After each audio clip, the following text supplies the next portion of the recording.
This video will take you through how to connect your M Series and Pro Series consoles via the AES50 card on the KLARK TEKNIK DN9650. Firstly, we need to make sure that our laptop is on the same network as the 9650. To do this, we open our Network and Sharing Center and go to Local Area Connection, Properties, Internet Protocol version 4, and Properties. Select Use the following IP address and set a static address of 192.168.20.3 with a subnet mask of 255.255.0.0.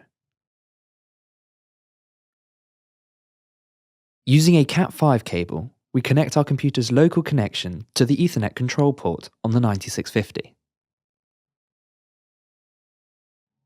Once we've done that, we open up a browser and type in the address of the 9650. We recommend using Firefox. The factory default IP address for the 9650 is 192.168.10.10. The first thing we check is the software version at the bottom of the page. If your software is not up to date, you must go to the KLARK TEKNIK website to download the latest version. At the top, we check that LCD line 2 is our network bridge, and then we assign the network module. To do this, we click on Change Module Type and choose the KLARK TEKNIK AES50 module. The unit will then lock up for a moment whilst it resets. Next, go to Change Module Settings. As we're connecting to an M32, we set our sample frequency to 48 kHz and clock source to AES50 external clock to set the M32 as the master. To set up the inbuilt AES50, we go to Change Module Settings and set all of the ports up to 96 kHz and clock source to AES50 external clock.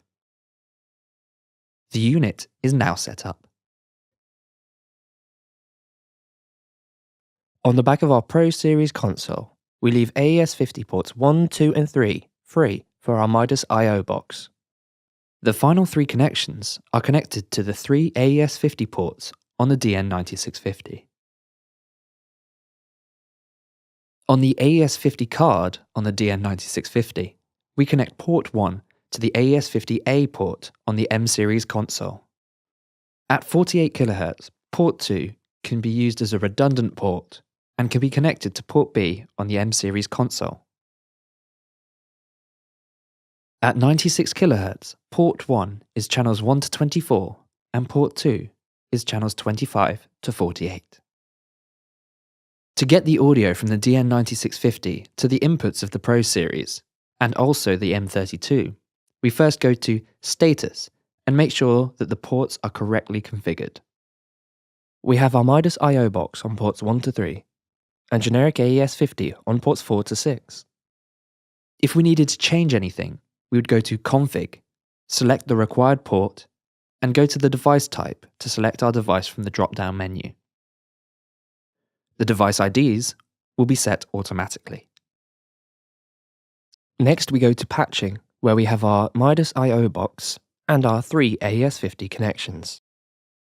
Firstly, we patch our Midas I/O box to our Pro Series console. In 2, we go to Inputs, select the inputs on our I/O box, and patch them to the inputs on our console. On the metering page, we can now see any audio going into our Midas I/O box. To assign these channels to the M Series console, in patching, we patch our I/O box to the AES50 modules. These are now going directly to the M Series, without any processing on the Pro Series. On the M Series console, on the routing page, inputs 1 to 32 are set to AES50. And now, on the metering page, we can see our signal source here too.